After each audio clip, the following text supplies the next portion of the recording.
La fromagerie de la Combe du Val s'est installée dans la zone artisanale de Saint-Martin-du-Frêne en 1998. Nous sommes dans le département de l'Ain, qui contre toute attente fait bien partie de l'appellation comté, comme le rappelle le président de cette coopérative, Gérard Burdet. Ah, c'est du vrai comté. Il faut savoir que la zone à compter, elle est sur le massif du Jura. Et donc l'Ain, c'est le bout du massif du Jura. Cette coopérative fromagère existe depuis 1884. Elle compte aujourd'hui 17 adhérents produisant 5 millions de litres de lait. Gérard Burdet en est le président indéboulonnable depuis 1974. J'ai repris la ferme de l'ancien président. Il m'a laissé en contrepartie la place de président de la fromagerie. J'étais jeune à l'époque et donc pour vous dire, j'avais 25 ans. Donc voilà, bonne santé à tous.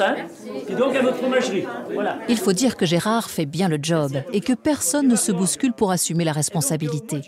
Sous sa présidence, la coopérative a connu un essor important. À la fin des années 80, 5 coopératives avaient fusionné avec la fromagerie de la Combe du Val. En 1998, devenue trop petite, elle a migré dans des bâtiments flambant neufs, puis a été agrandie et modernisée il y a 2 ans. Gilles Courtejoie en est le chef fromager. C'est l'orfèvre de la coopérative, celui qui valorise le travail méticuleux des producteurs, principalement en comté, mais aussi en fromage blanc, crème fraîche et beurre.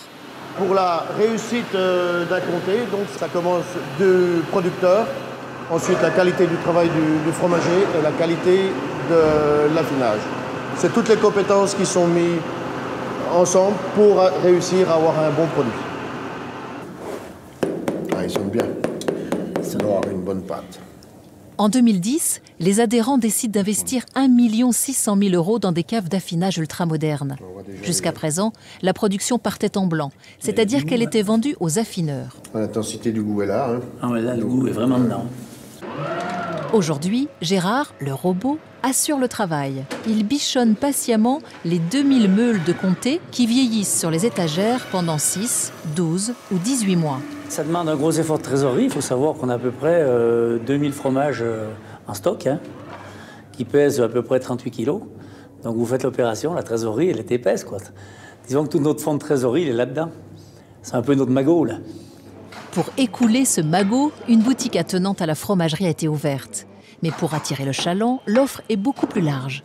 La clientèle trouve un assortiment de fromages artisanaux et des produits du terroir venus de toute la région. Cette belle initiative collective fait vivre une trentaine de familles en comptant les salariés du magasin.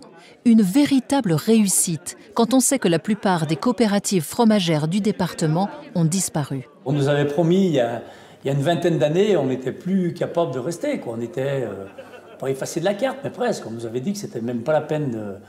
Quand on a réparé la première fois l'ancienne coopérative, on nous a dit qu'on était fous, quoi. Mais bon, enfin, on a maintenu notre cap et on y est bien arrivé. Bon, pas toujours facilement, mais on y est arrivé.